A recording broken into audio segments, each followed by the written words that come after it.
Suldaan Sabaysto oo ka mid ah salaadiinta Somaliland ayaa ugu baaqay guud ahaan shacabka ku dhaqan Somaliland sidii ay uga qayb qaadan lahaayeen habaaraha ku dhuftay bariga Somaliland. Dhanka kale Suldaan Sabaysto waxa uu soo dhaweeyay mooshin la hor keenay golaha wakiilada Somaliland oo lagu ansixinayo goboladii uu magacaabay madaxweynihii hore Jamhuuriyadda Somaliland Mudane Daahir Yaale Kaahin iyo madaxweyne Axmed Maxamuud Siiraanyo oo hadda talada haya. Somaliland qaadi karto gobol ahaan taariikhdiisa markaa sheegno waxa loo oran jiray 18 gobol ee Soomaaliya markay nahay 18 gobol ee Soomaaliya iyo Gabiley wuxuu ka mid yahay gobolada halbowlaha waa ma lafdhabarta waa Somaliland goboladii badan wuxuu ka mid ahaa Daahir Yaale magacaabay iyo wixii gobolnimo qaadi karaya sida imka golaha wakiiladu ay soo dhigeen baarlamaanku ay shalay soo dhigeen waxaanu ku taageersanahay oo ku bogaadinayna oo ku garab taaganahay goboladii Daahir Yaale magacaabay gobolkii gobolnimo qaadi karay sidiisa loo qiimeeyo tiyo midnaba aan riixaynin laakiin gobolka toddobaad number 7 Jamhuuriyadda Somaliland qaadi karto ugu horeyn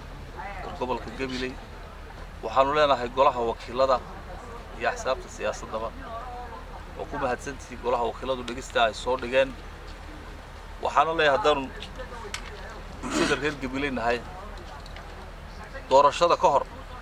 gobolnimada Gabiley cidii ka ololeysa ee u codaysa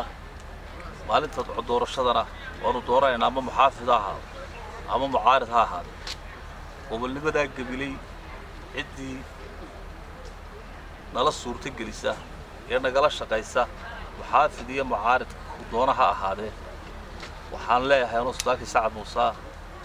oo bulshooyinka reer Somaliland la hadlaya oo gobolka Maroodi Jeex salaadiinta gobolka Maroodi Jeex la hadlaya oo baarlamaanka gobolka Maroodi Jeex la hadlaya oo baarlamaanka gobolka Saaxil la hadlaya oo baarlamaanka gobolka Togdheer la hadlaya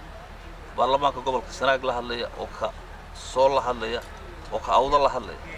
waxaan leeyahay golaha wakiilada waa mahadsantii dhigista soo dhigteen laakiin dabada yaan la qaban waxa la gobolnimada Gabiley aan la hagran waxa ka jira xaalad adag ba ka taagan xaalad abaareed oo adag ba ka taagan abaartaas Somaliland ku habsateena waa abaar dad iyo abaar guriyo meel kasta oo reer Somaliland joogan dibad iyo gudaha waxa leena abaarta halaga guntado